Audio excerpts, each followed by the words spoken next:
حبايبي اللي طلبوا مني طريقة شوي فرخة كاملة في الفرن، انا جايه لكم النهارده بتتبيلة رهيبة بسيطة جدا، على قد بساطتها على قد حلاوتها.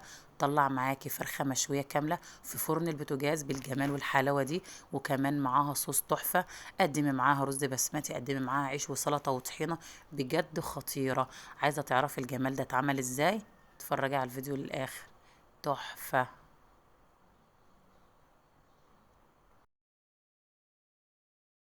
السلام عليكم، ازيكم يا حبايبي؟ عاملين ايه؟ يا رب تكونوا دايما بخير. قبل اي حاجه نصلي على الرسول في الكومنتات، اللهم صل وسلم وبارك على سيدنا محمد وعلى اله وصحبه اجمعين.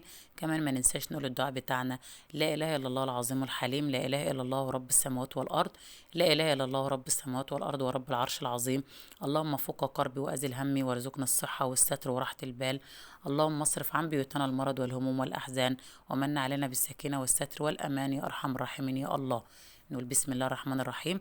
انا سبق قبل كده كنت منزله محشي ومعاه فرخه كامله مشويه، ففي بنات طلبوا مني ازاي يعني طريقه شوي الفرخه الكامله بدون تقطيع، فانا النهارده هشوي معاكم فرخه كامله بدون تقطيع.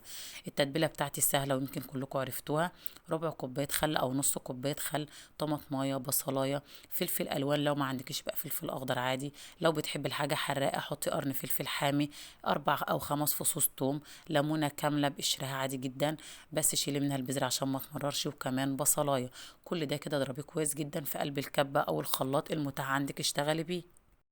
نعم، التتبيله دي كويس جدا سواء كان في الكبه او الخلاط. انزلي بقى بالتتبيله الخطيره بتاعتك دي اللي انت نعمتيها سواء في الكبه او الخلاط. انزلي بقى على بالبهارات بتاعتنا: ملح، فلفل، بابريكا، بهارات فراخ، زعتر، 7 بهارات.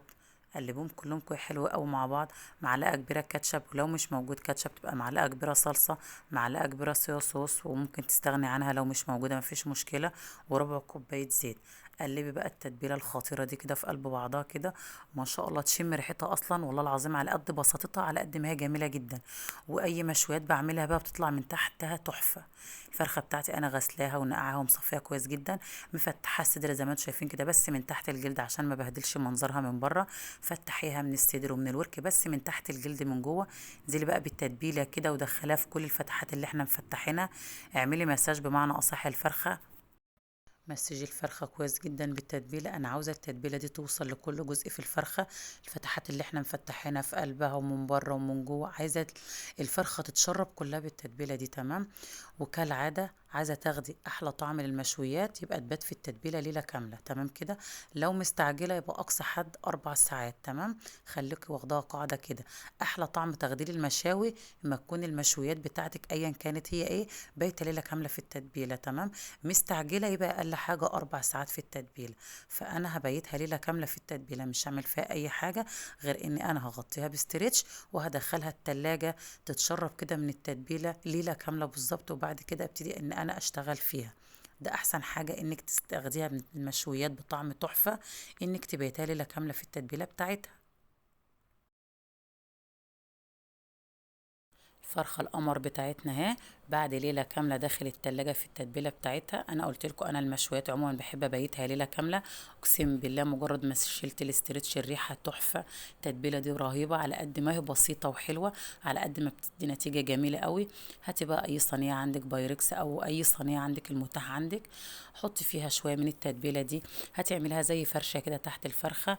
ما شاء الله يا بنات التتبيلة دي بعد ما بتستوي مع الفرخة بتبقى صوص رهيب. تغمسيه كده مع الفرخة هتاكليه ومش هتاكلي الفرخة تحفة. شارب كده من الفرخة والفرخة شاربة من التتبيلة بصراحة. التتبيلة دي حلاوتها في بساطتها دي حقيقة. انزلي بقى بالتتبيله بتاعتك كده، غرقي بيها الفرخه كلها كده زي ما اتفقنا. انا عايزاكي تخلي التتبيله دي ما تسيبيش حته في الفرخه غير ما تكوني مدخله فيها التتبيله بتاعتها.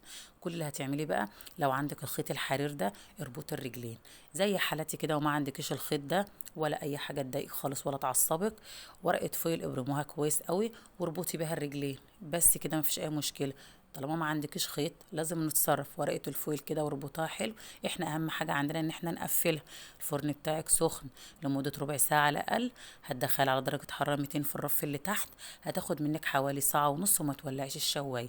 لو لقيتيها استوت وما اخدتش لون حلو ولعي الشوايه 10 دقايق تاخد معاكي لون حلو وبس كده واطفي عليها.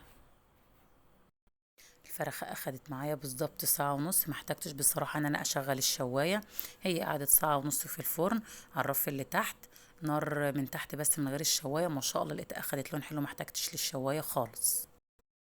ما شاء الله، تحفة يا بنات. بيضة طرية جدا جدا فوق ما انكم تتخيلوا، طعمها تحفة. الصوص اللي تحت منها ده بجد رهيب. انا قدمت معاها رز بسمتي، انت ممكن تقدمي معاها عيش وسلطة وطحينة برضه هتبقى رهيبة قوي. بألف هنا على قلوبكم يا رب، وتعيشوا وتعملوا الحلو كله. يا رب الوصفة بتاعتي تكون عجبتكم. ما تنسوش تصلوا على الرسول في الكومنتات. اللهم صل وسلم وبارك على سيدنا محمد وعلى آله وصحبه أجمعين. كمان ما تنسوش تقولوا الدعاء بتاعنا. ويا رب تكون وصفتها عجبتكم، واتمنى ان انتوا تجربوها. الفرخه دي جميله قوي يا بنات، التتبيله بتاعتها تحفه بمعنى كلمه تحفه. يمكن حلوه علشان هي بسيطه، بس بجد رهيبه. الصوص اللي نازل منها ده خطير بمعنى الكلمه. قدميها مع اي حاجه انت عاوزاها بقى. انا قدمتها مع رز بسمتي بالبسله والجزر.